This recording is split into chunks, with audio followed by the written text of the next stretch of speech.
It's all yours, sir. Take it away. Oh, good. Okay. Can you guys see my screen right now? Everybody okay with that? Yep. All right. Yes, sir. Yeah, Michael, Well, I can do it. Yeah, I can see it. Thanks, Michael. Okay, perfect. So what I'll ask is that everybody put themselves on mute while they go through this presentation. But I want to welcome all of you to this webinar series for player development.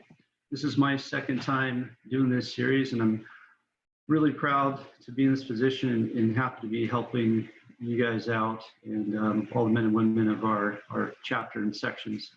But I'll go ahead and start with the player development. And forgive me if I have a little rust in me, but I'll go ahead and skip to the introduction here. So who am I? My name is Michael Gainey. I've been a PGA member since November 2019. I currently work as a consumer test coordinator at Titleist Golf. That is a role that I've had since January of this year. Before that, I was teaching golf over at Mount Woodson Golf Club, still here in Ramona, California. At the moment, I still am teaching just a little bit on the weekends, and also in the middle of getting ready to run a PGA Jr League season at Mount Woodson Golf Club. My first job in golf was back in 1995, and for those that know me, and for you three that are on this call right now, I would tell you that I've had a unique and very rewarding journey in golf since '95. My life has taken me in and out of the business a couple times, but golf's always been at the heart of everything that I've done. I like to consider myself a former PAT Tour player. When I first got into the industry, I think it was my second PAT I took. I missed it by one shot. That was at Temecula Creek Inn. And I had some struggles trying to pass the darn thing a few times. I can never quite get myself enough practice time to really fully prepare, although I knew my game was good enough. So I had a handful of occasions where I missed it just by a shot and also a couple shots, but eventually I passed it and was able to continue through the program and complete it and get my PGA membership.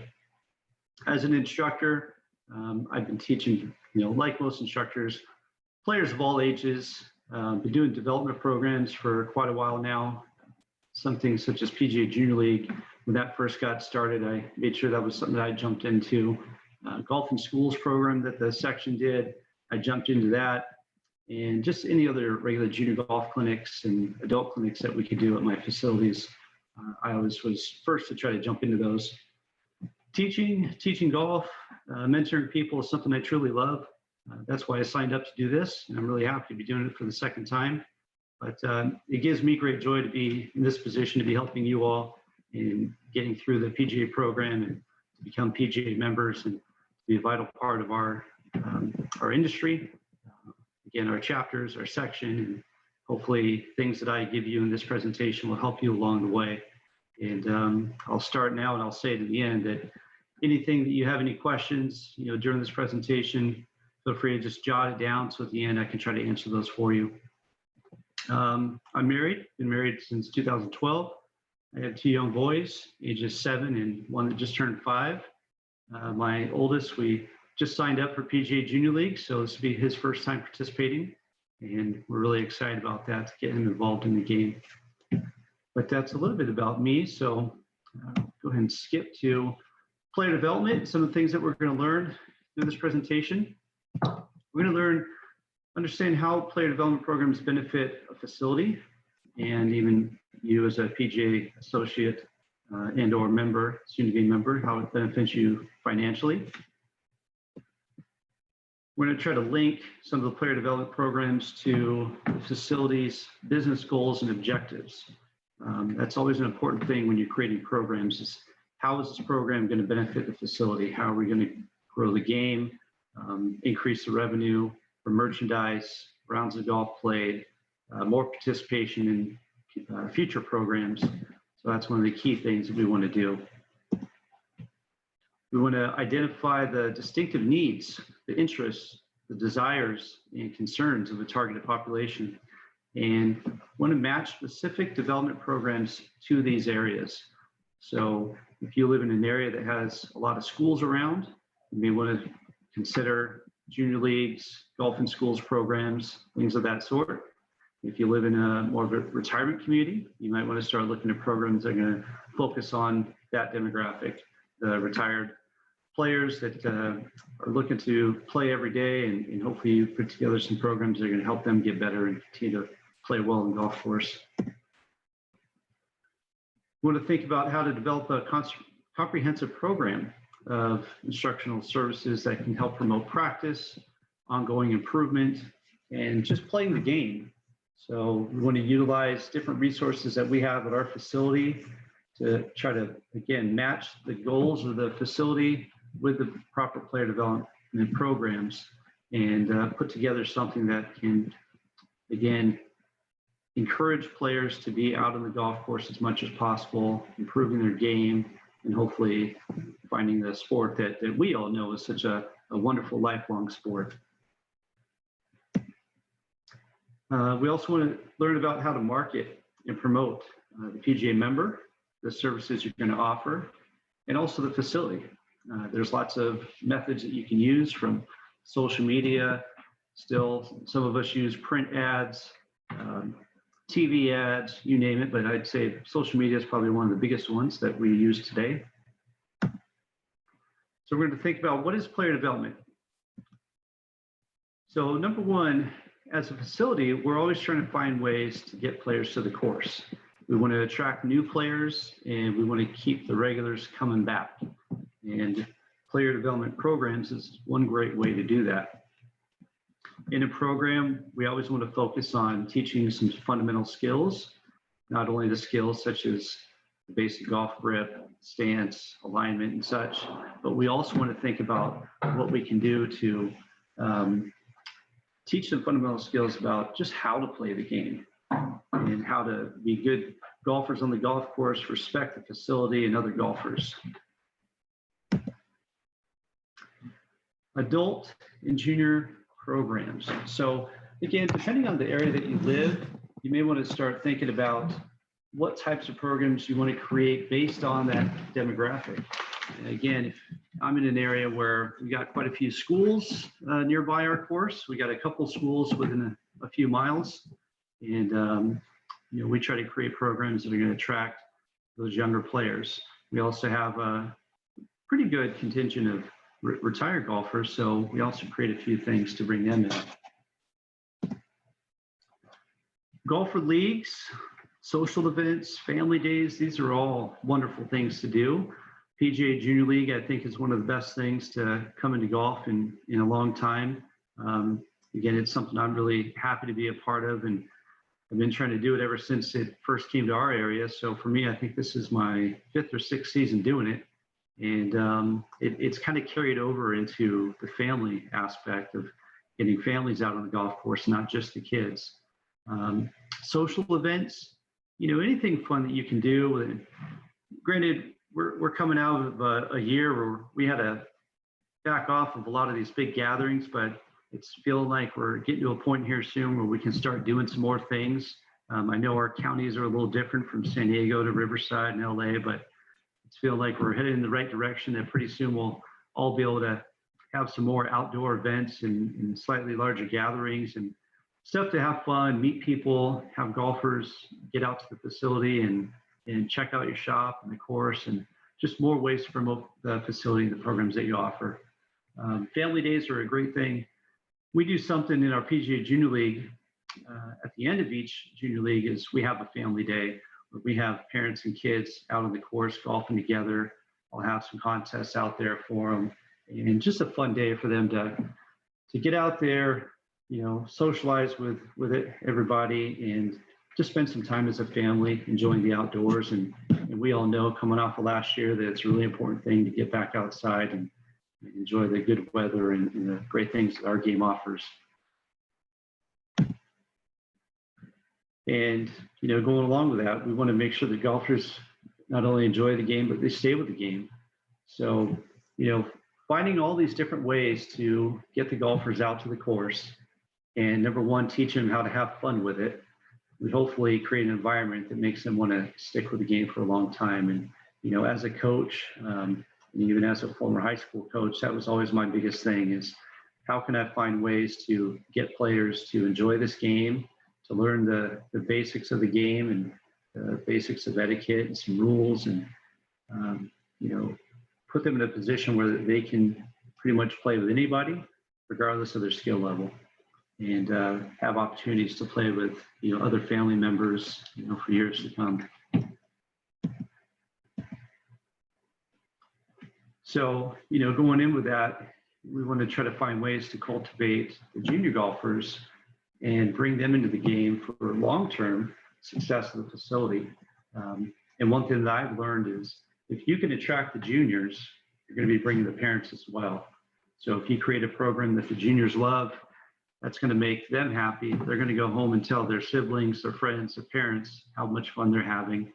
And pretty soon, if you start having things to offer to the families, you'll start getting more and more people out to the golf course. One of the groups that we like to focus on too is the casual or just the infrequent golfer. We want to help them improve and have more fun. So we all know those people that come out just a few times a year, maybe just to play, at least in the past, in a charity tournament.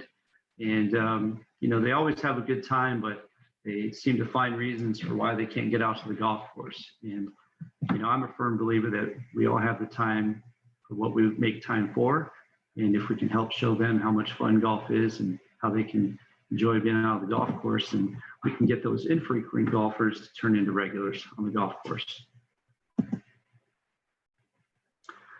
We want to keep the core golfers engaged. So, coming from a semi-private facility, I used to teach at San Vicente Golf Resort and worked there for a long time. That's here in Ramona. We had a unique group over there. So we had semi-private facility. So we had some members. We had a timeshare. We had an HOA. So we had a lot of families living in the HOA. We had a lodge on site. And we had a lot of different players coming through. But you got your core golfers, your regulars that live in the HOA, the membership coming out. And oftentimes they kind of just get stuck, especially the members, going through their routine of, whether it's the ladies Tuesdays or men's Wednesdays or just the regular foursomes. We sometimes got to break them away and find some things to engage with them and teach them how to continue having fun and not get stuck in a rut in their game and whatnot. So core golfers are definitely ones that we never want to forget. And, always remember, it's more than just showing golfers how to improve their swings. Again, I'm a big believer with teaching that I'm always trying to find ways to teach people just how to play the game and to not be too concerned right away about how to swing the club. Because I feel that if you know how to dress, how to speak the game of golf, how to conduct yourself on the golf course, how to treat others, treat the facility, and also how to treat yourself. I think that you can have a lot of fun out there and you can golf with anybody, so long as they don't mind golfing with you. So I know when I get out and play, I sometimes have some friends that maybe higher handicappers that get a little nervous around me because they know I teach golf, and we always just try to have a lot of fun, and they know that I'm not there to judge swings. And I used to be in a position when I first started that I was a beginner, and I remember how that felt, not being good at golf and being a little nervous. And, again, if you know how to treat people and show respect, I think that we can bring a lot of golfers out to the facility and keep them up there. So, we always hear constantly about how do we do things to keep growing the game. And from what I see, the game is definitely growing. We absolutely have seen that within this last year. Everything came to a halt, and then when everything came back, golf was that first thing that we could all jump into as an outdoor activity, and the game has really thrived.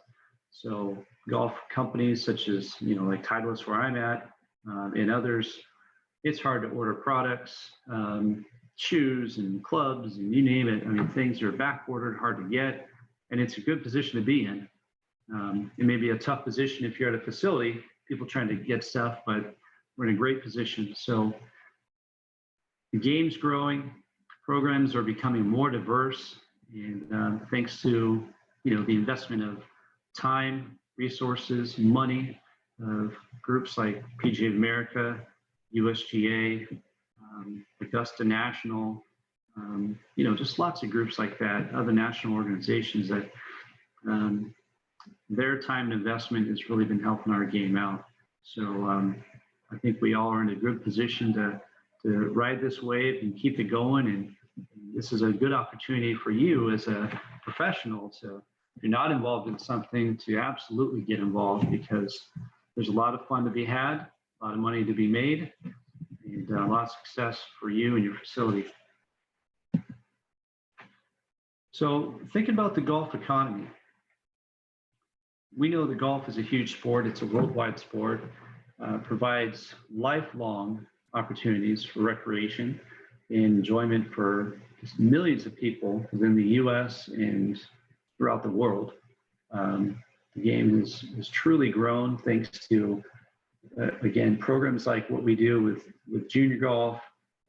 If you had a chance to watch this last weekend, I think one of the other greatest things that we've had in golf is what the Masters has done with bringing the women's amateur to Augusta National, the PGA Jr League the drive, chip, and putt finals to Augusta National.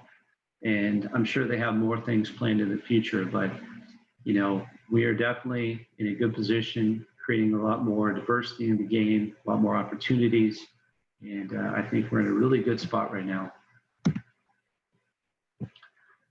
Golf is a major contributor to the economy. In California, we know that golf is huge. We have so many golf courses in our state, and especially Southern California, thanks to our wonderful weather. And, golf plays a really big role in our state. And I know last year we were doing a lot of things to lobby the state to help get courses open and get our industry going, because we knew how important it was for not only the industry, but just for our economy in general. It's a great thing for our local communities. Golf courses not only just have the golf, we got our restaurant facilities. There's oftentimes resort facilities around. So we know that golf is a big sport in many ways for our economy, whether it's on the state level or national level. It generates lots of jobs. We think about from cart attendants to beverage cart in the restaurants, from the maintenance crew. Lots of opportunities are created from the game of golf. And one thing that always stands out is things like tax revenues. Think of all the money that the state's getting from multiple avenues of taxes and different things that come out of us. But it's a wonderful, wonderful industry to be in. So some studies sponsored by Golf 2020 a while back, they were the first to kind of map the industry and estimate the size of the golf economy. And these studies show that golf is a multi-billion-dollar industry. And as previously stated, it contributes to a lot of parts of the economy. But just think about that. Billions of dollars from our sport, our industry, gets pumped into our local communities, to our states, and really helps out a lot of people. I threw a little asterisk in here because I remember taking my test that there were some questions related to Golf 2020, the National Golf Foundation and the World Golf Foundation. And if things are still the same in that regard with the test, then it's important to kind of know the difference in those three. And although I won't get too much into that, that's just a little key point for you all to pay attention to when you're studying for your test for each level. So let's look at some core industries in golf. We have golf facility operations. So, in those golf facility operations, we got things such as green fees, member dues, food and beverage, lessons, club rentals, cart rentals, different camps and activities through schools that we have going on. We have golfer supplies, so the different types of merchandise that we may offer through our golf shop, from soft goods and hard goods, different types of apparel, Might even have some books or magazines that we sell. There's golf course capital investment as another core industry. So whether it be new course construction, clubhouse or course renovations, even irrigation renovations, different types of improvements to the infrastructure, and even equipment or golf cart purchases. So like when you're getting ready to purchase a whole new set of, or multiple sets of rental clubs or a whole new cart fleet. Those are different types of investments that we do to the golf course. And then we also have another core industry from our media, tournaments, different associations and charities. So from television, different types of player endorsements, charities, tournaments, those are another big core industry. And hopefully we'll start seeing more of these charity events start coming back here soon too. I know we've all been doing small, maybe tea time type events, but looking forward to seeing those big ones where we can all get back out to the full field shotguns and helping charities raise some money and facilities generate continued revenue. And then we think about enabled industries. So those industries that benefit from golf. So hospitality, tourism. We've got things like entertainment. So whether it be concert venues, movie theaters, things like that. We've got air travel, car rental, lodging, different hotels and bed and breakfast, and then food and beverage. As I look forward to this coming week, I will say that I'm very fortunate to be heading out tonight on an airplane out to Augusta National. And I think of right now, there's enabled industries that are going to benefit from people like me. They'll be out in that area from Atlanta into Augusta. I'm going to be finding ways that I can go get some food at the end of my day. And I've got a hotel I'm staying at and cars that I'm renting. So, golf definitely brings in a lot of money through different types of industries. And there's also real estate. We all know that you typically get your property values going up if you have a new course that you live by. It's an added benefit to be by a golf course or somewhere pretty close, or any kind of other related residential type developments. If it's not a house or maybe it's condominiums, real estate benefits quite a bit from location of golf courses. So let's think about some barriers, things that can affect participation in golf. So one of the big ones out there is probably the cost. We'll often hear a lot of people say, well, the game kind of costs too much, but it kind of goes with the time. We all have time for what we want to make time for. And I'd say the same thing goes for cost. We all have the money for what we want to spend our money on, for the most part. I know that there's a lot of people out there that may still be struggling coming off of 2020 and get some things back to business. But for those that have been continuing on and still working and able to golf, cost can be a factor. But again, we got to help show those infrequent golfers or even some of the regulars how we can help them to show that what money they're spending is going to benefit them as a player and just as an overall enjoyment of the game. So back to the next thing, time. I would say that the pace of play was always something that we talked about for the last handful of years, how we can positively improve the pace of play at facilities, and that would help with the game of golf. And I know a lot of that comes down to individual facilities and how they manage their course. But we live in a society that definitely relies on instant gratification. So we have all the knowledge that we need and all the stuff that we can do in the palm of our hand most of the day, or in our back pocket, and that being our cell phone. And when you can get information within a few seconds just by talking to your phone, pushing a few buttons, that kind of rolls over into other things that we do that we're trying to find how we can get people to disconnect from those electronic devices and get into something like golf, where they can learn to have fun and get gratification from the outdoors, the time well spent with others. And, going back to what I said, we all have time for what we want to make the time for. So hopefully we're investing our time into things that are going to better us as people make us smarter and healthier and benefit our families. So another barrier can be the difficulty of the game. You know, every one of us that have started in the game of golf, we all remember what it was like when we first started. It wasn't easy. It's a difficult game for sure. It's one of the things that I love about golf is that it's so humbling. You can get people that are successful in many different walks of life, and you bring them out to the lesson tee and they get humbled really quick.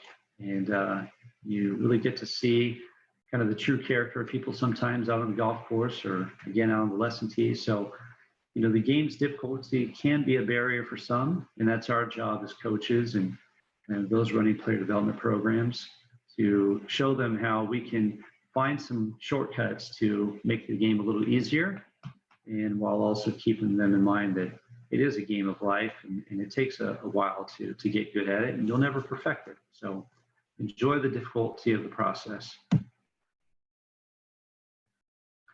Another barrier could be limited options, you know, besides playing 18 holes.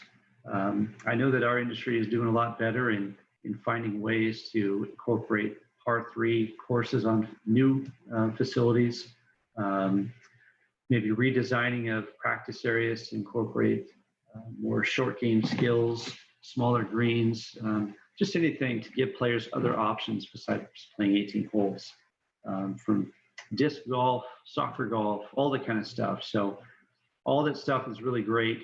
It brings people to your facility, and if your facility has one of those unique things, that's a really good step in the right direction for getting more people out to your course. Another barrier could be lack of interest from other people in the family. So I've seen this before in golf where I've had players come out for a high school team, and you had a student that was kind of encouraged to do a sport so they can be active, and they may not have anybody else in their family that plays. And it can sometimes be hard for them to be motivated if they don't have anybody that is going to be there to support them. So, you know, that's where a good coach comes in to help show that player how great the game is. We can be their support, and hopefully in time we can, you know, connect with the families and start to bring others in the family out to the course. And once you do that, you know, you're in a good spot. So again, that's something where PGA Junior League has been great, is we get the kids out there, the families are with them, they all see how much fun we're having, and pretty soon you get brother or sister that's like, hey, I think I might want to do this next season. Or mom and dad might say, hey, you know what, let's get some clubs and let's go play 9 holes in the afternoon when this league is over. So, you know, finding ways to get interest from the rest of the family is a barrier that I think we all can overcome. Another thing which, you know, we're in a good spot right now, but as things get more opened up, we will be competing against other options for leisure time. So, you know, in Southern California, we have the best weather out of anywhere, really.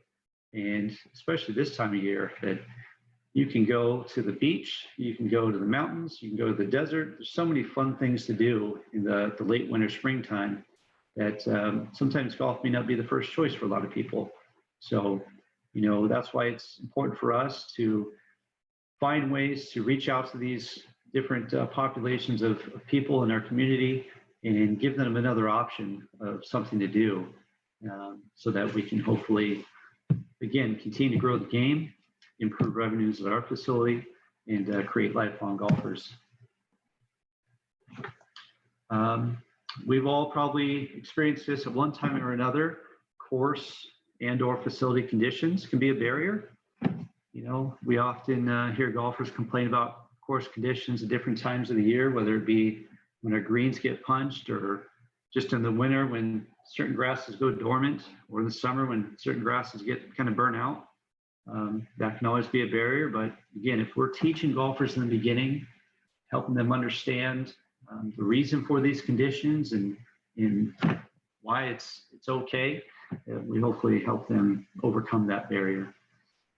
Facility conditions, that's something else that's going to fall on, I would say, ownership and management, and even the rest of the staff, to make sure that we're keeping a clean place, a smooth operating facility, and always making sure that we take care of the guest needs when they arise.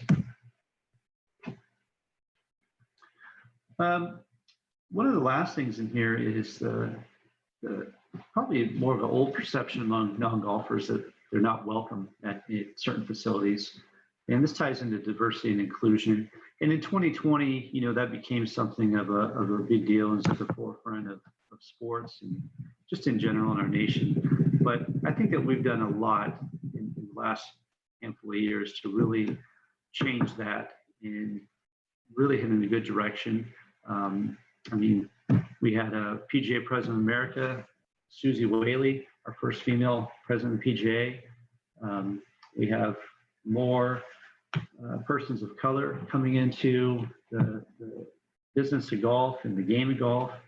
And, we're finding ways to get into different areas of different communities where golf may not be something that people even think about, from low-income communities and places of that sort. So I think we're really in a good spot right now. If I think forward to this week at Augusta, there's a really unbelievable thing happening for golf, and that's Mr. Lee Elder is going to be an honorary starter, joining Jack and Gary on the first tee on Thursday. And back in 1975, Mr. Elder was the first African-American to play in the Masters tournament. And 40-something years later, he's going to be the first African-American to be the honorary starter. So, there's ways that we're finding in this game to truly make a difference and kind of change the perception that used to be of the game, and it really is welcoming about everybody. So what are some strategies for growing the game of golf? We want to retain and strengthen that core group of golfers. So if you're at a facility where you have a lot of regulars, whether it's members or just local residents, you really got to know your customer. Be observant. Learn, use the details from your observations. So, if you have a regular John Smith that comes in all the time and you talk to them and start finding out things about their game, you might get some clues as to ways that you can encourage them to participate in an upcoming clinic. Or you might find out that they got some clubs that they've had for 10 or 15 years. So you take a moment to look in their bag and start talking to them about different products that hopefully you sell in your shop, or maybe you can somehow do a special order for them or get them into a demo day at your facility. Little things like that, knowing your customer is really going to help you in your facility in the long run. You want to utilize customer information such as phone numbers and emails and such to get them involved in different loyalty programs that you may offer, different types of leagues and so on. Email is probably the number one thing that we try to do now. And sometimes golfers are hesitant to give that out, but there's unique ways that you can go about getting that.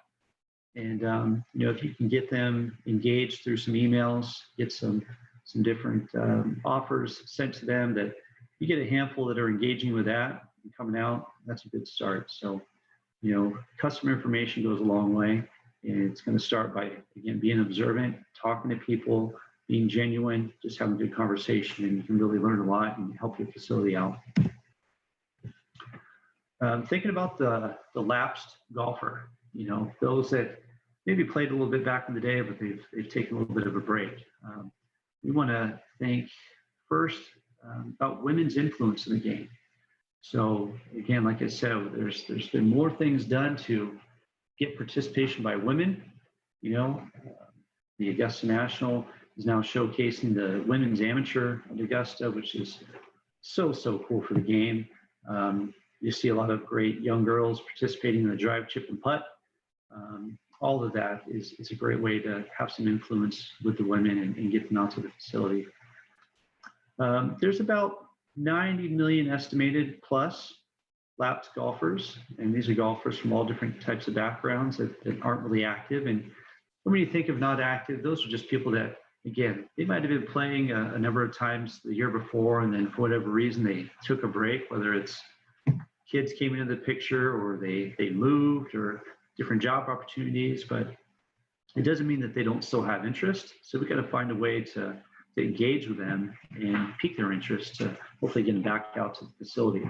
And again, even if it's not for golf, if you're just getting families to maybe come out to your restaurant a little bit, coming down in the golf shop to purchase some stuff, That's always a good start. Engaging the entire family. So like I said, PGA Jr League, in terms of player development, is a great program for engaging the entire family. It's a good way to get family onto the facility, out on the course, playing the game together. And, when you can get the kids and the parents out there having fun, there's nothing better to see on the golf course than that. And even the grandparents and aunts and uncles and other family members too. So try to find ways to engage the family, and that's really going to help you out. You might even have some senior players that have not been around the facility for a while who actually have the time and resources. So, sometimes we get those players that maybe are newly retired and they played a little bit of golf back in the day, and now they're ready to get back in the game because they have more time and might have more resources. They've got their life in a good spot where they say, hey, I'm going to start committing to this game and I want to get good and maybe become a new member of the club. And those are all things that you have to focus on and do your best to engage them and hopefully bring on new players that will continue to play for quite a while. And going back to utilizing customer information, we want to engage the electronic users. So a lot of people rely on social media these days. And your facility, if they're not doing it already, you need to be really engaging via social media. A lot of places now are hiring staff that specifically their role is social media marketing. And I think it is a really great position to have at a facility because there's so much that you can do as a head pro or as a food and beverage manager or a teacher. But if you have someone that's dedicated to doing that all day, you get the information, you send it over, they put it together and shoot it out, and they can be the ones that are engaging with these people in conversation on social media. And it's a great way to get golfers now because pretty much everybody is connected to social media in some way.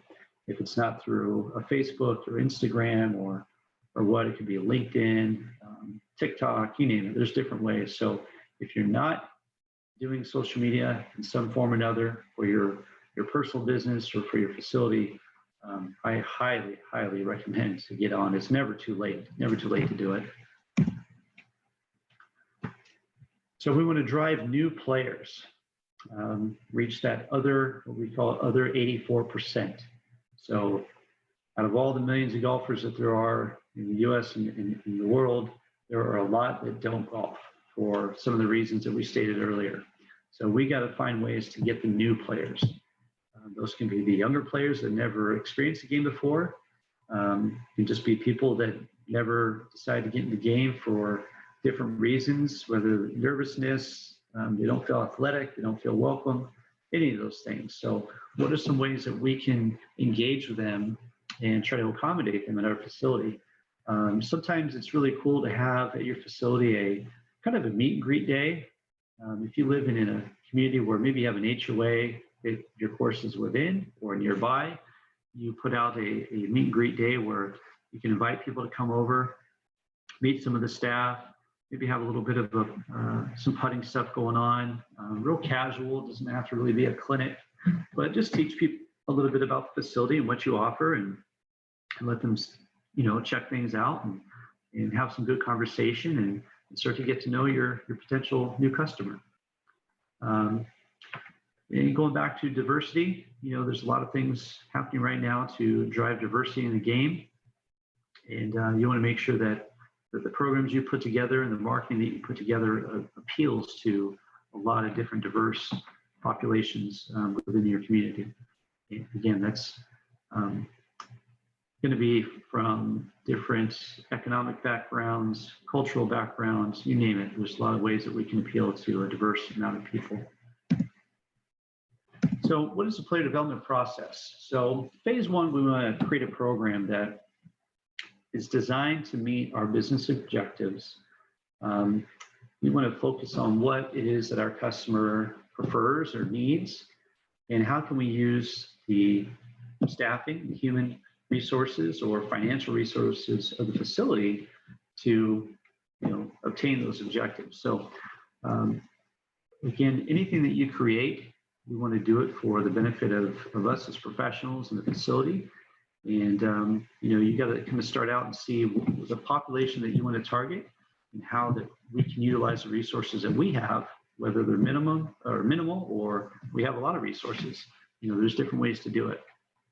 Once you've created a kind of overall design, you want to select specific programs for those areas. So again, where I'm at, teaching kind of part-time at Mount Woodson sits kind of surrounded by a little housing community.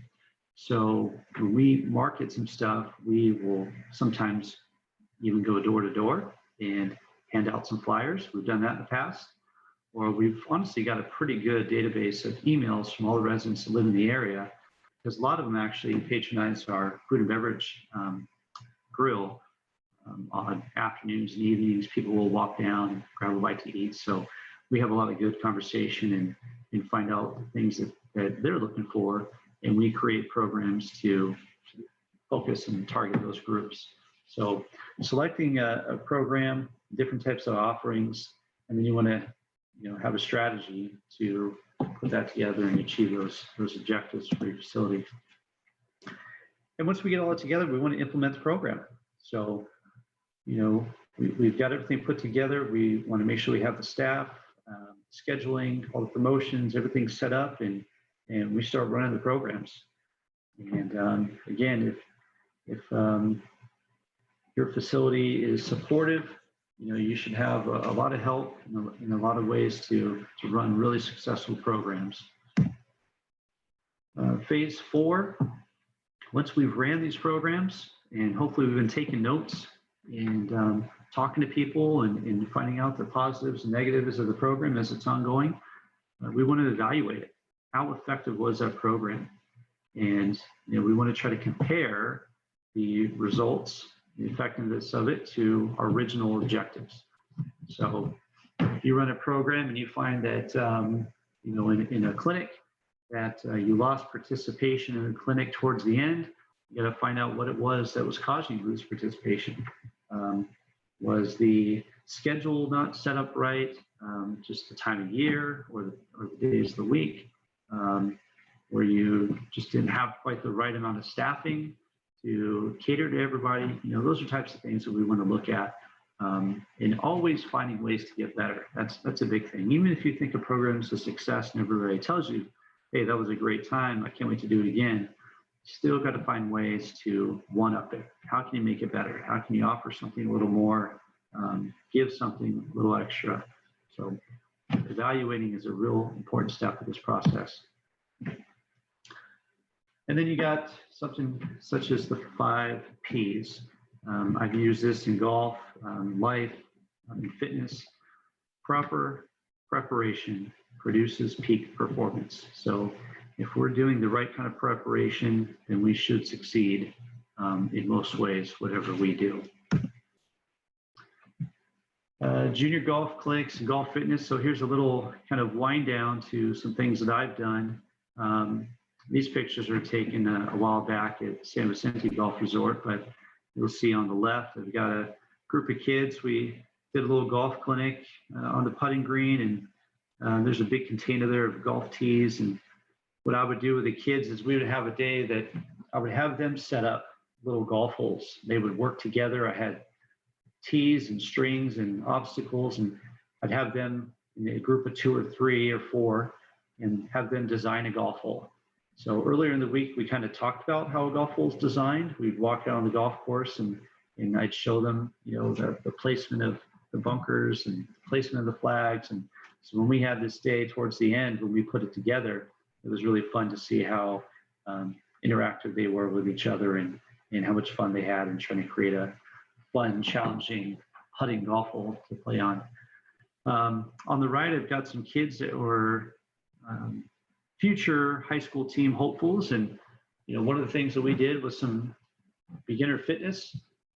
If you have not signed up yet to be on PGA.coach and to get involved with the ADM coaching model, the American Development Model, I highly recommend it. Our sport, I think over the years, as instruction goes, we kind of focus on a lot of the same things and how we taught. And I think one of the greatest advances in instruction that came about was the TPI program, the Titleist Performance Institute program. I don't bring that up because I work for Titleist, but I bring it up because I was involved with it before I worked for Titleist. And I had a brief stint where I was working a little bit in the fitness industry. And when I was able to bridge the gap between the fitness and the golf instruction and to understand more about how the two interact with each other, it not only made me better as a coach, but I think it made my students a lot better. So the ADM model gives you a lot of resources when you get signed up through that, get certified through that, resources that you can use as a coach to help your players. And even just through PGA.org, there's always tons of resources in there to help put together good instructional programs and player development programs. But getting people to think about their overall health, wellness, and the longevity of the game is really important, more so than just showing them how to grip the golf club and how to aim. So PGA.coach, ADM model, again, get involved in that if you can. As we wind down, I'll talk a little bit more about the Junior League. PGA Junior League season's getting ready to start up. Again, I'm in my 5th or 6th season of doing that. And we got a team in the Mount Woodson that we're running.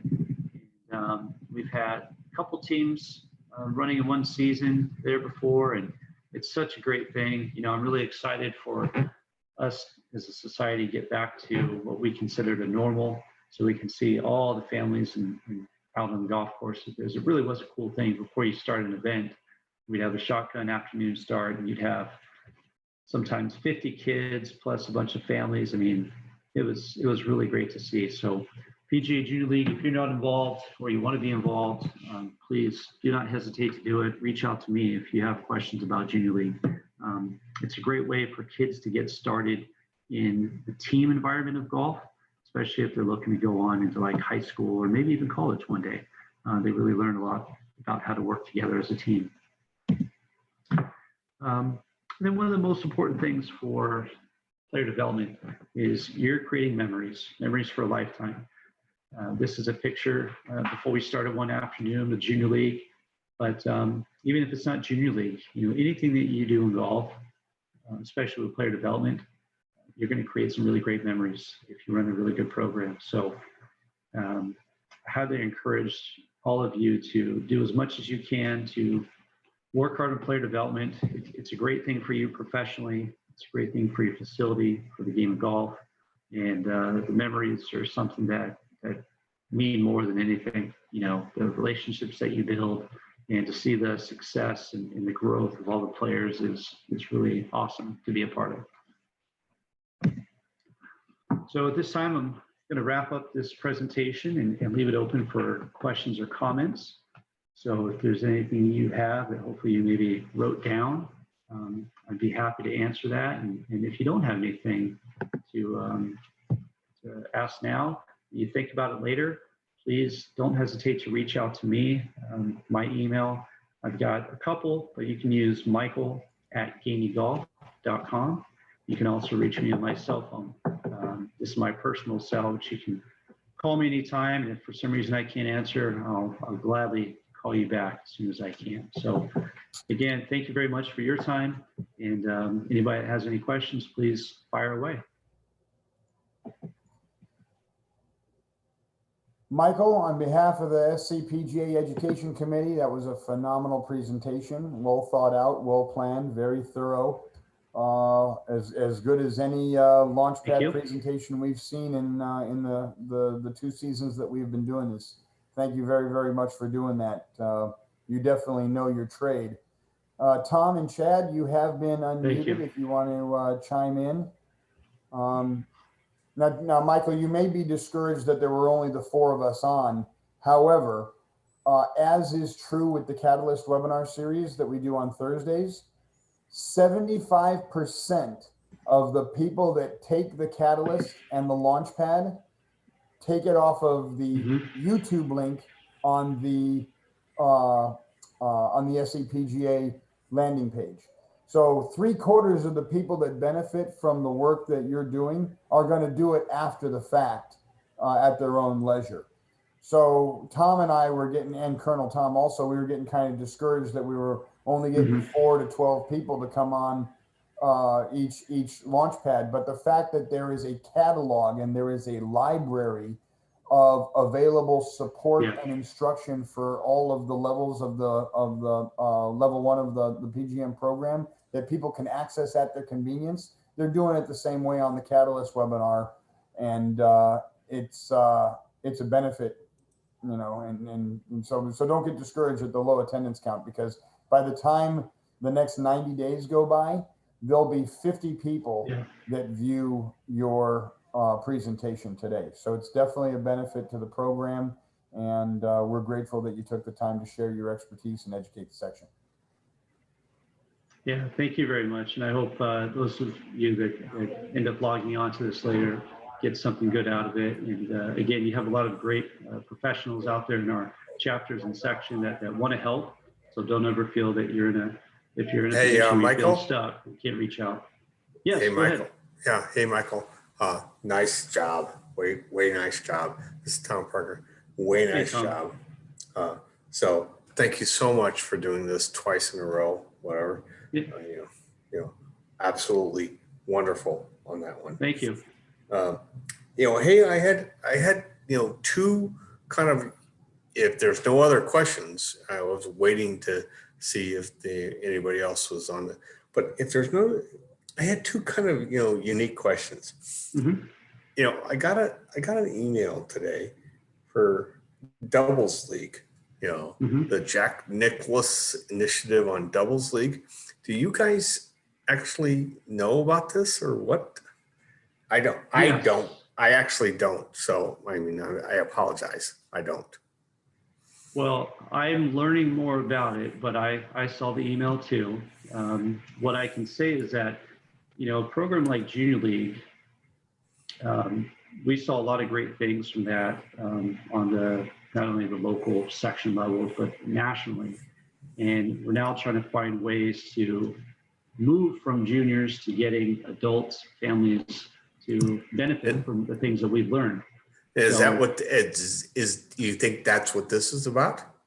Yeah. So with the doubles golf, it's kind of taken a lot of things that Junior League does and how they run the programs, but now creating something for adults. So you can kind of have a adult-based league, really operating in a lot of the same ways that Junior League does. That can be pretty fun. And if you've ever participated in Junior League and seen how fun it can be, I mean, I can only imagine that this doubles golf will be successful in time. Yeah. I mean, I'm thinking it's, kind of, I don't mean to say like it's 9 holes, it's, partners, whatever, but it's doubles. Okay. That's good. Yeah. And, I'm sorry if there's anybody else that wants to talk about, this, whatever, but I want to say TPI. Is that something, obviously you're very, very much in tune with that, but is that something that we should all be kind of thinking about? I would absolutely. If you're going to be involved in instruction in any way, I think the Titleist Performance Institute program is a wonderful program. Also with that ADM certification we talked about, where you create a profile through PGA.coach and you get ADM certified. But as an instructor, understanding more about fitness and how the body, can or cannot move and how it relates to instruction really makes you a heck of a lot better as an instructor. The Titleist Performance Institute or TPI certification, they've got multiple levels, but just their basic level 1 is a really great thing to get involved in. I was involved in fitness a number of years ago with a friend of mine who had a fitness facility, and I not only was teaching golf, but I was teaching fitness. And when I found out about the TPI and took that class, it was kind of a light bulb moment for me as an instructor, and really helped me to kind of see the swing not only differently, but a lot better. And I still, to this day, utilize a lot of the fitness related stuff in my teaching. It just helps me to see the player more as an athlete and not just as, another golfer coming on the range. But, I would start number one with PGA.coach. That ADM program is easy to do. It doesn't take a lot of time. And that's a good resource to get involved in. And you can get a lot of information from that. And then things like the TPI program, there's other things out there that are a little more involved in your time and resources, but it's definitely beneficial for you as an instructor. Appreciate it, Michael. Thank you so much for your time. And John didn't mean to usurp anything. So appreciate it, Michael. You're very welcome. Yeah, thank you, Michael. This is Chad. No specific question yet, but we'll definitely reach out to you in the very near future regarding the junior Please do. program. So I'll let you enjoy your master's time and touch base maybe about a week or two Okay. about junior program. Absolutely. Yeah, please do. Please reach out to me. You can always hit me up on email, and then you can give me a phone call here in a couple of weeks, and I'd be happy to help you out in any way that I can. Okay, great. Thank you. You're welcome. Thank you, Michael. Thank you, Tom. Thank you, Chad, for being on this afternoon's webcast of the LaunchPad Associate Workshops. Like I said, this is going to be getting uploaded to the YouTube page for the SCPGA, and also the link will be available under the LaunchPad landing page on scpga.com. Thank you, Michael. On behalf of the SCPGA Education Committee, thank you very much for doing this. Take care, guys. Have a great evening. Thank you. Thank you very much, everybody.